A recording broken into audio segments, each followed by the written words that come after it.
नमस्कार, मी संघर्ष आपल्या सर्वांचे हार्दिक स्वागत करतो. तर आपण पाहत आहात वंचित मिशन न्यूज चॅनल. तरी चला पाहूया आजच्या ठळक बातम्या.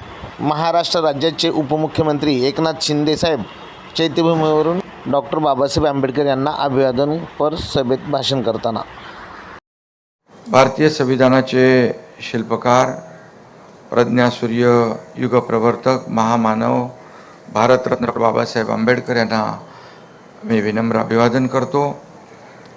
परमपूज्य बाबासाहेबांच्या पवित्र स्मृतींना अभिवादन करण्यासाठी, त्यांच्या कार्यापुढे नतमस्तक होण्यासाठी राज्यभरातून, देशभरातून, जगभरातून आपल्यासारखे लाखो अनुयायी या पवित्र अशा चैत्यभूमीवर दाखल झालेत. डॉक्टर बाबासाहेब आंबेडकर युगपुरुष आहेत, समतेचे पुजारी आहेत.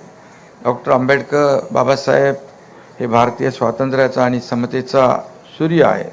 या सूर्याला वंदन करण्यासाठी आपण सगळे या ठिकाणी जमलोय. हा सूर्य महाराष्ट्राच्या अंगणात जन्मला होता, ज्याच्या तेजाने संपूर्ण विश्व तेजोमय झालं. अशा डॉक्टर बाबासाहेब आंबेडकरांचं आपल्या समाजावर प्रचंड मोठे उपकार आहेत. डॉक्टर बाबासाहेब आंबेडकरांनी उभारलेला लढा मानव मुक्तीचा लढा होता. समता, बंधुता, न्याय, स्वातंत्र्य आणि लोकशाहीचा लढा होता. बाबासाहेबांचं जीवन आणि त्यांचे विचार म्हणजे धगधगता अंगार होता. मात्र या महामानवाचं हृदय अपार कारुण्याने भरलेलं होतं. बांधवांनो आणि भगिनींनो, डॉक्टर बाबासाहेबांचं जीवन म्हणजे ज्ञानाच्या बळावर अन्यायाविरुद्ध केलेला अभूतपूर्व संघर्ष होता. खरं म्हणजे या ठिकाणी ज्या समाजानं त्यांना पाणी नाकारलं, त्या समाजात त्यांनी शिक्षणाचं महत्त्व ओळखलं. अत्यंत हलाखीत अपमान सहन करून त्यांनी ज्ञानसाधना केली. जगातील सर्वश्रेष्ठ विद्वानांच्या पंक्तीत आपलं स्थान बाबासाहेबांनी निर्माण केलं. त्यांच्या जीवनातून आपल्याला एकच शिकवण मिळते, ती म्हणजे शिक्षण हाच सर्वात मोठा आपला आधार आहे. आणि म्हणून डॉक्टर बाबासाहेबांनी आपल्याला दिलेला शिका, संघटित व्हा, संघर्ष करा हा त्रिसूत्री मंत्र आजच्या काळातही तितकाच महत्त्वाचा आहे. डॉक्टर बाबासाहेब आंबेडकर यांचं सर्वात मोठं योगदान म्हणजे त्यांनी देशाला सर्वोत्तम अशी भारतीय संविधान, आपली घटना अर्पण केली.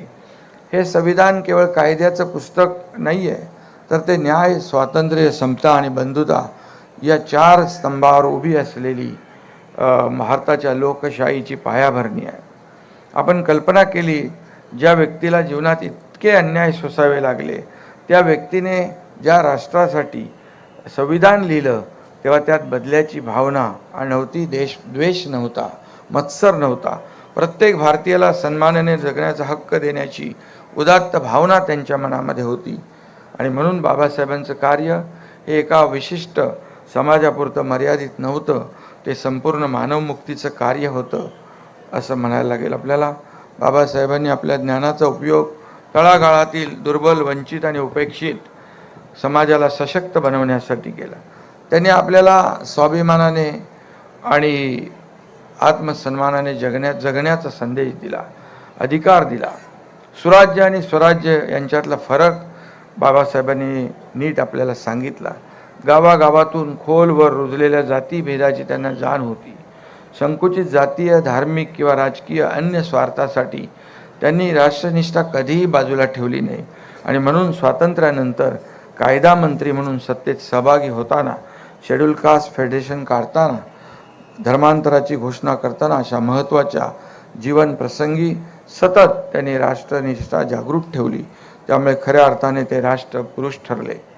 महामानवाचा पदस्पर्शाने पावन झालेली ही सगळी जागा आहे. आणि म्हणून या जागेत आपण जमलेलो आहोत. बाबासाहेबांनी मानवतेचा धर्म आपल्याला शिकवला.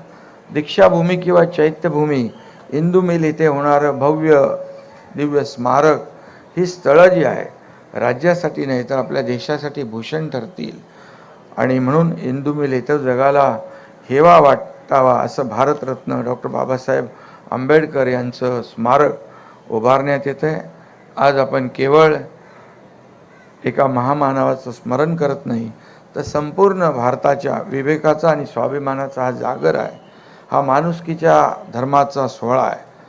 काल देखील चेंबूरला एक भीमज्योतीचं त्या आयोजन करण्यात आलं. विचारांची भीमज्योत कायम तेवत राहील आणि म्हणून अनेक ठिकाणी बाबासाहेबांची स्मारकं होत आहेत. यातून सर्वसामान्य लोकांना प्रेरणा मिळते, ऊर्जा मिळते. न्याय शेवटच्या माणसापर्यंत पोहोचला पाहिजे ही भावना बाबासाहेबांच्या मनामध्ये होती आणि म्हणून पददलितांचं स्फूर्ती व आशास्थान असलेल्या अशा या महामानवाला त्यांच्या महापरिनिर्वाण दिनानिमित्त सहस्त्रकोटी अभिवादन करतो आणि ज्ञानसंपन्न युगंधराच्या आठवणींना आपण स्मरण करूया. मिळून आपण सारे समता प्रस्थापित करूया. जय हिंद, जय महाराष्ट्र, जय भीम.